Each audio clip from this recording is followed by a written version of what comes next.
कहानियां जो दिल को छू जाएं, राज जो सोचने पर मजबूर कर दें और रिएक्शंस जो सच्चाई आईने की तरह सामने ला दें।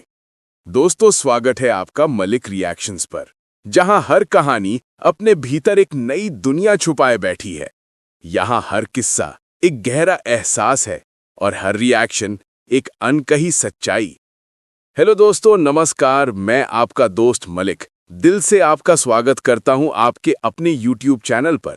आशा करता हूं कि आप सभी खुश होंगे, स्वस्थ होंगे। तो चलिए शुरू करते हैं आज की हमारी खास कहानी, जिसका नाम है पहचान। एक ऐसी कहानी जो आपको खुद से मिलवाएगी। राजस्थान के एक छोटे से कस्बे करौली में जन चौपाल नाम का एक ऑनलाइन समूह बहुत प्रसिद्ध था। लोग यहां अपनी बातें, शिकायतें, विचार और अनुभव साझा करते थे। इसी समूह में एक सुबह एक पोस्ट खूब वायरल हुई। लाल पृष्ठभूमि पर लिखे शब्द कुछ बेटियों की आलोचना करते हुए दिख रहे थे। पोस्ट पढ़कर कुछ लोग सहमत हुए, कुछ नाराज और कुछ लोग चुपचाप सोचने लगे। लेकिन इस पोस्ट से सबसे अधिक आहत हुई रागिनी, जो उसी कस्बे की शिक्षिका थी। रागिनी एक साधारण परिवार की होनहार बेटी थी। उसने पढ़ लिखकर अध्यापिका की नौकरी पाई, लेकिन घर में जाति, परंपरा और समाज की दीवारें इतनी ऊंची थीं कि उसकी पसंद की शादी को परिवार ने कभी स्वीकार नहीं किया। रागिनी ने बहुत समझाया, बाबा, मैं गलत नहीं हूं, बस पूरी जिंदगी उस व्यक्ति के साथ बिताना चाहती हूं जिसे मैं समझती हूं, जिस पर भरोसा करती हूं। लेकिन उसका पिता बोले, अगर इस घर से बाहर गई तो फिर कभी हमारी बेटी नहीं कहलाएगी। रागिनी ने रोते हुए सीमा पार की, शादी की और एक नया घर बसाया। पर मन में कहीं एक कोना हमेशा खाली रहा, अपने पिता के लिए। शादी के 2 साल बाद रागिनी ने नौकरी शुरू की। वो बच्चों को पढ़ाती ही नहीं, बल्कि उन्हें जीवन के मूल्य भी सिखाती थी, सम्मान, स्वतंत्रता और रिश्तों की आत्मीयता। लेकिन कस्बे में उसके बारे में अलग अलग किस्म की बातें होती रहती थी। भागकर शादी की थी, अब मास्टरनी बनी फिरती है, अपने माता पिता को पहचानती तक नहीं। रागिनी दिल पर पत्थर रखकर चुप रहती, मगर उस दिन जन चौपाल वाली पोस्ट ने उसे भीतर तक तोड़ दिया। पोस्ट में लिखा था कि घर से भागी बेटियों को वोटर आईडी ससुराल से बनवानी पड़ी। अब आधार कार्ड के लिए बाप का नाम मांगा तो याद आ गया बाप। ये पढ़कर जैसे किसी ने उसके दिल पर तीर मार दिया। उस शाम रागिनी बेहद दुखी बैठी थी। तभी उसका पति अनिरुद्ध चाय लेकर आया।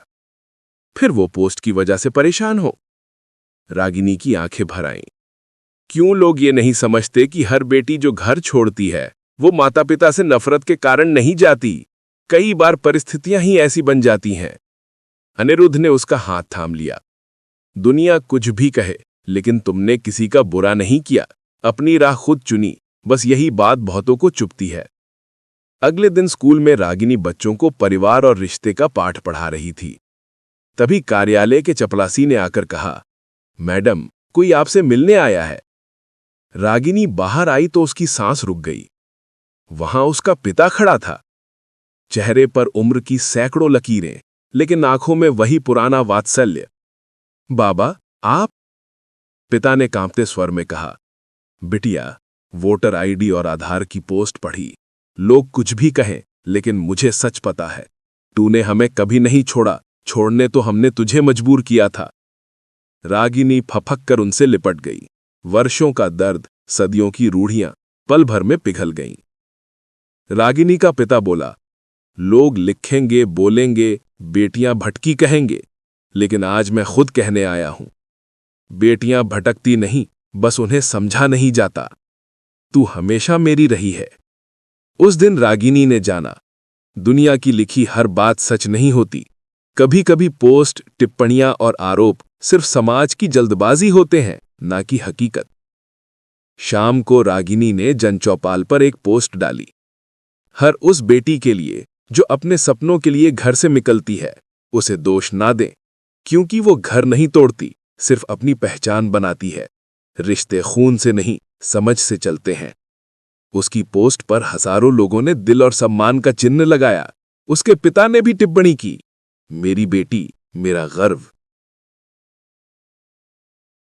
अगर आज की कहानी ने आपके दिल को जरा सा भी छुआ हो तो वीडियो को लाइक जरूर करें और ऐसी ही नई नई दिल छू लेने वाली कहानियां सुनने के लिए मलिक रिएक्शंस को सब्सक्राइब करना ना भूलें।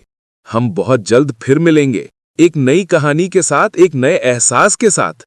तब तक खुद का भी ख्याल रखें और अपने अपनों का भी। जय हिंद।